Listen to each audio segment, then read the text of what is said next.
धनी कुटुंबानं बनवलेल्या किल्ल्याची पाहणी करत अजित पवारांचा धनी परिवारांशी संवाद। काहींचे व्यक्तिगत आजार, त्यामुळे कुणी आलं कुणी नाही आलं। गर्दी कमी दिसली का, तर उलट वाढली। शरद पवारांचा अजितदादांना टोला। दादांना 20 ते 25 दिवसांपासून डेंग्यूची लागण, डॉक्टरांच्या सल्ल्याप्रमाणे दादांचा दिनक्रम, दादांनी काळजी घेणं आवश्यक। सुप्रिया सुळेंची प्रतिक्रिया। शरद पवारांनाही लोकांना न भेटण्याचा डॉक्टरांचा सल्ला, पण पवार कार्यकर्त्यांसाठी भेटी देत आहेत, हीच त्यांची खरी ताकद। रोहित पवारांचं वक्तव्य। उद्या पवार कुटुंब एकत्र भाऊबीज साजरी करणार। काठीवाडीमध्ये अजित पवारांच्या घरी भाऊबीजेचा कार्यक्रमाला सुप्रिया उपस्थित राहणार असल्याची माहिती। रामदास कदम आणि कीर्तिकर वादामध्ये मुख्यमंत्र्यांचं लक्ष। रामदास कदमांना मुख्यमंत्री एकनाथ शिंदेंचा फोन। संध्याकाळी 6 वाजता कदमांना वरच्या बंगल्यावर बोलावलं। काहींचा ओबीसी आणि मराठा वाद निर्माण करण्याचा प्रयत्न। काहींनी माझा ओबीसी असल्याचा चुकीचा दाखला व्हायरल केला। मी कधी जातीवरून समाजकारण आणि राजकारण केलं नाही। शरद पवार यांचं स्पष्टीकरण। मराठा आरक्षणाविषयी तरुणांच्या भावना तीव्र, लोकांच्या भावना दुर्लक्षित करून चालणार नाही। सर्वपक्षीय बैठकीतील निर्णय मार्गी लावला तर वातावरण सुधारेल। मराठा आरक्षणाच्या मुद्द्यावर शरद पवारांची प्रतिक्रिया। फडणवीसांकडून सत्तेतील लोकांना पुढे करून ओबीसी मराठा वाद निर्माण करण्याचा प्रयत्न। ओबीसी नेत्यांनी आक्रमक होण्यापेक्षा बसून चर्चा करावी, रोहित पवारांचं विधान। निवडणुकीआधी समाजामध्ये वाद निर्माण करण्याचा प्रयत्न केला जाईल, रोहित पवारांच्या वक्तव्याला बच्चू कडूंचा दुजोरा। ओबीसी मराठा धनगर खतरे में है असं बोलून वातावरण पेटवलं जाईल। मूळ प्रश्नांपासून पुन्हा एकदा लक्ष वळवलं जाईल, बच्चू कडूंचा सरकारवरच आरोप। मराठा समाजाला आरक्षण मिळवून देणं हा एकच अजेंडा। 24 डिसेंबरला मराठा समाजाला सरसकट आरक्षण मिळणार, जरांगेंकडून विश्वास व्यक्त। मराठा आरक्षणासंदर्भात शरद पवारांवर आरोप केल्याप्रकरणी राष्ट्रवादीकडून सदावर्तेंना नोटीस। 7 दिवसात बिनशर्त माफी मागा, अन्यथा कायदेशीर कारवाईचा इशारा। जालन्यामध्ये मंगेश चिवटे, विश्वास पाटलांनी जरांगेंची भेट घेतली। मनोज जरांगेंना दिवाळीच्या शुभेच्छा दिल्या। वर्षा निवासस्थानी शिंदे गटाचे आमदार उपस्थित। दिवाळी निमित्तानं आमदारांना मुख्यमंत्री एकनाथ शिंदेंकडून निमंत्रण। मध्य प्रदेशमध्ये भाजप सरकार बनवा, राज्यातील प्रत्येकाला अयोध्येला मोफत दर्शन मिळवून देऊ। मध्य प्रदेशच्या गुनामधल्या सभेत अमित शहांचं अजब आवाहन। मत न देणाऱ्यांना वेशीवर पाठवणार का, ही गंभीर बाब आहे आणि त्या संदर्भात हिंदू संघटनेनं दखल घेतली पाहिजे। तसंच शब्द मागे घ्या आणि माफी मागा। संजय राऊतांची अमित शहांच्या वक्तव्यावर टीका। आदित्य ठाकरेंचा परिवार सोनिया गांधींसमोर झुकला। गाईचा चारा खाणाऱ्या लालू यादवांसमोर आदित्य ठाकरेंचा पक्ष झुकला। आशिष शेलारांची ठाकरेंवर जोरदार टीका। आमच्याकडची सगळी घाण आणि कचरा तुम्ही घेतलात, त्या कचऱ्यावर बोला, तुमच्याकडचा कचरा आधी साफ करा। संजय राऊतांचा आशिष शेलारांना प्रत्युत्तर। राऊतांबद्दलची माहिती बाहेर आली तर जनता त्यांना रस्त्यावर फिरू देणार नाही, अशी अवस्था होईल। नितेश राणेंची टीका। संजय राऊतांकडे स्वतःचं काय, राऊत दुसऱ्यांच्या घरावर दगड फेकतात। वेळ आल्यावर राऊतांचं भांड उघडं पाडावं लागेल। राधाकृष्ण विखे पाटलांची राऊतांवर टीका। काही काळानं वडेट्टीवारांनाही भाजपमध्ये न्याय मिळेल। भाजप किती न्याय देतं हे वडेट्टीवारांनाही कळेल। चंद्रशेखर बावनकुळे यांचा टोला। मुथूट ग्रुप ऑफ कंपनीचे माजी ग्रुप चेअरमॅन स्वर्गीय श्री एम.जी. जॉर्ज मुथूट यांची 74वी जयंती संपूर्ण भारतामध्ये साजरी।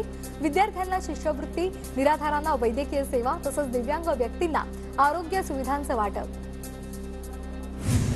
बारामतीमध्ये दिवाळी निमित्तानं प्रशांत जगतापांनी घेतली शरद पवारांची भेट। पुणे शहरातील कार्यकर्ते पवार साहेबांसोबत असल्याचा विश्वास। अतुल बेनके यांनी गोविंद बागेमध्ये शरद पवारांची भेट घेतली। शरद पवार आणि अजित पवारांना एकत्र आणण्यासाठी प्रयत्न करत आहोत, अतुल बेनके यांची प्रतिक्रिया। माझ्या घरातील जाळपोळीचा मास्टर माइंड अद्याप फरार। पोलिसांनी तो कोण आहे हे त्यांना माहिती आहे, त्याला तात्काळ अटक करावी, संदीप क्षीरसागर यांची मागणी। रोहित पवारांची युवा संघर्ष यात्रा 17 नोव्हेंबर पासून सुरू होणार। युवा संघर्ष यात्रेमध्ये आदित्य ठाकरे वाशिम जिल्ह्यातील पदयात्रेत सहभागी होणार। छत्रपती संभाजीनगरमध्ये 17 तारखेला ओबीसी समाजाचा मेळावा, मेळाव्याच्या पार्श्वभूमीवर समता परिषद आणि ओबीसी संघटनांकडून बैठकीचं आयोजन. इंदापूरच्या कांदल गावामध्ये मराठा आंदोलकांकडून काळी दिवाळी साजरी करण्यात आली. हातामध्ये काळ्या फिती बांधत सरकारचा निषेध करण्यात आला. साताऱ्याच्या कराडमध्ये दिवाळीतही कुणबी नोंदी शोधण्याचं काम. आतापर्यंत 1867 कुणबी नोंदी आढळून आल्या. सांगलीच्या मौजे डिग्रजमध्ये ऊस वाहतूक करणारे ट्रॅक्टर रोखल्यामुळे वाहतूक कोंडी. ऊसानं भरलेले ट्रक एकाच ठिकाणी अडकून पडले. नाशिकच्या विंचूरमध्ये लाल कांद्याच्या लिलावाचा शुभारंभ. नवीन लाल कांद्याला 4500 रुपये इतका उच्चांकी दर मिळाला. राज्यभरात कांद्याला मिळत असलेल्या चांगल्या दरामुळे नांदेड जिल्ह्यातील शेतकऱ्यांचा कांदा लागवडीकडे कल. सध्या परिस्थितीप्रमाणे पुढेही कांद्यामुळे चांगलं उत्पन्न मिळण्याची शेतकऱ्यांना अपेक्षा. साताऱ्याच्या कराड शेती उत्पन्न बाजार समितीमध्ये दिवाळी पाडव्याच्या मुहूर्तावर गुळा सौद्याचा शुभारंभ पूर्ण झालेला आहे. गुळाला प्रति क्विंटल 4100 रुपये इतका कमाल तर 3500 रुपये किमान दर मिळाला. कोल्हापूरमध्ये दिवाळी पाडव्याच्या मुहूर्तावर गुळाचे सौदे. पालकमंत्री हसन मुश्रीफ आणि आमदार सतेज पाटील यांच्या उपस्थितीमध्ये गुळाचे सौदे. यावर्षीच्या गुळाला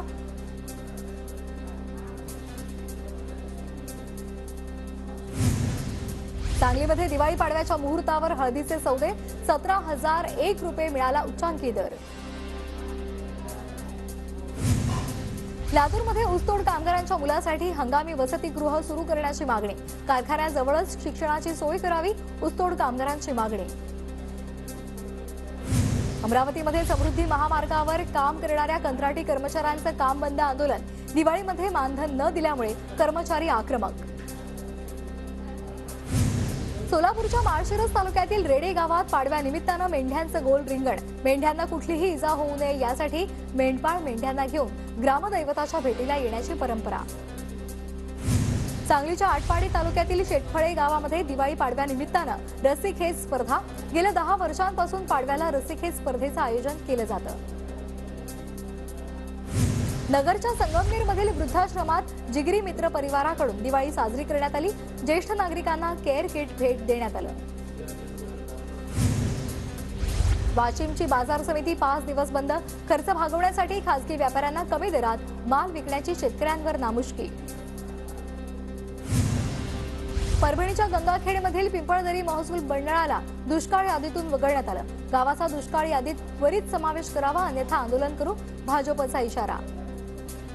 गोंदिया जिल्ह्यात धान खरेदीचा तिढा कायम. अद्यापही शासकीय धान खरेदी केंद्र सुरू न झाल्यामुळे शेतकरी हवालदिल. परभणीच्या महसूल विभागातील अव्वल कारकून आणि मंडळ अधिकारी झाले थेट नायब तहसीलदार. 16 कर्मचाऱ्यांना पदोन्नती. सिंधुदुर्गमधील दशावतारी कलाकार यशवंत तेंडुलकरांना राज्य सांस्कृतिक पुरस्कार जाहीर. आमदार वैभव नाईक यांच्याकडून तेंडुलकरांचा सत्कार. नाशिकच्या बस स्थानकावर गावी जाण्यासाठी प्रवाशांची गर्दी. धुळे, नंदुरबार, पुणे, छत्रपती संभाजीनगर या मार्गावर सर्वाधिक प्रवासी. बुलढाण्याच्या मेहकरमध्ये टोळक्यांचा हैदोस. लहान मुलीसमोर फटाके वाजवल्याचा जाब विचारल्यामुळे टोळक्याचा कुटुंबियावर हल्ला. धुळे जिल्ह्यामध्ये सरासरीपेक्षा कमी पाऊस. 302 गावं आणि 98 पाड्यांना टंचाईची झळ. प्रशासनाकडून 9,76,00,000 लाखांचा आराखडा तयार. सातारामध्ये धूम स्टाईल चोरी करणारी केटीएम गँग जेरबंद झालेली आहे. 5 जणांना अटक. आरोपींकडून 103 तोळे सोनं आणि 5 किलो चांदी त्याचबरोबर एक बाईक जप्त करण्यात आली आहे. सातारा पोलिसांची मोठी कारवाई. जळगावच्या मुक्ताई नगरातील पिंपराळा गावामध्ये विजेचा शॉक लागल्यामुळे चिमुकलीचा मृत्यू. कुटुंबियांवर ऐन दिवाळीत दुःखाचा डोंगर. नाशिकच्या येवल्यामध्ये बलिप्रतिपदे निमित्तानं बळीराजाच्या प्रतिमेचं पूजन करण्यात आलं. शालेय विद्यार्थ्यांनी बळीराजाच्या वेशभूषेत मिरवणूक काढली. विरारच्या विवाह कॉलेजच्या मैदानामध्ये महावादन स्पर्धा. पारंपरिक मराठमोळ्या वेशभूषेत महिला आणि पुरुष सहभागी. कोल्हापुरातील वाहन बाजारामध्ये नागरिकांची मोठी गर्दी. 3.5 मुहूर्तापैकी एक असलेल्या दिवाळी पाडव्याला नागरिकांची वाहन खरेदी. अमरावतीच्या तळेगाव ठाकूर गावामध्ये दिवाळी निमित्तानं गवळणीची परंपरा. पारंपरिक पद्धतीने गवळण सोहळा उत्साहात साजरा. कैद्यांसाठी नागपूरच्या मध्यवर्ती कारागृहात दिवाळी पहाटचं आयोजन. हार्मनी इव्हेंट्स तर्फे दिवाळी पहाट कार्यक्रमाची मेजवानी। सिंधुदुर्गातल्या वेंगुर्ले तालुक्यातील आरवलीच्या वेतोबा मंदिरामध्ये दीपोत्सव साजरा। पाडव्याच्या मुहूर्तावर लक्ष दिव्यांनी मंदिर उजळलं। नाशिकच्या येवला शहरातील विविध मंदिरांमध्ये दर्शनासाठी भाविकांची गर्दी। दर्शनानंतर मीठ कापूस खरेदी करत घरी पूजा करण्याची परंपरा। बीडच्या परळीमध्ये वैद्यनाथ मंदिरामध्ये भाविकांची गर्दी। दिवाळी पाडव्या निमित्तानं देवदर्शनासाठी भाविक मंदिरात।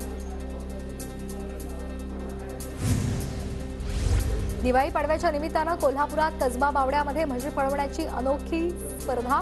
या स्पर्धेसाठी म्हैस मालकाने म्हशी सजवून आणल्याचं चित्र पाहायला मिळालं। जळगावच्या जामनेरमध्ये बळीराजा दिवस उत्साहात साजरा करण्यात आला। सुख समृद्धीचे दिवस येण्याची शेतकऱ्यांनी प्रार्थना केली।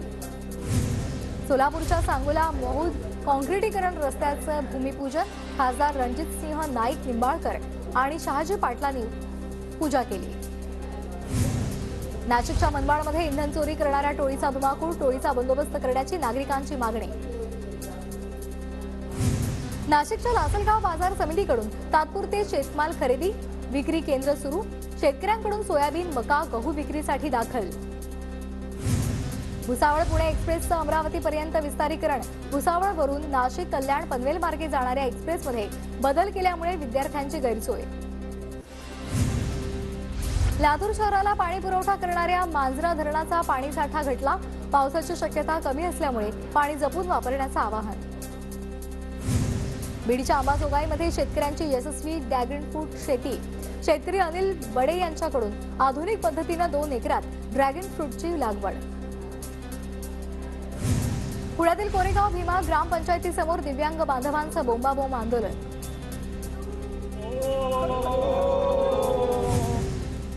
हडपसरच्या अमनोरामध्ये दिवाळी निमित्तानं विशेष रोषणाई। सुमारे 400 एकर विस्तीर्ण जागेमध्ये पसरलेल्या टाउनशिपमध्ये 7500हून अधिक कुटुंब वास्तव्याला।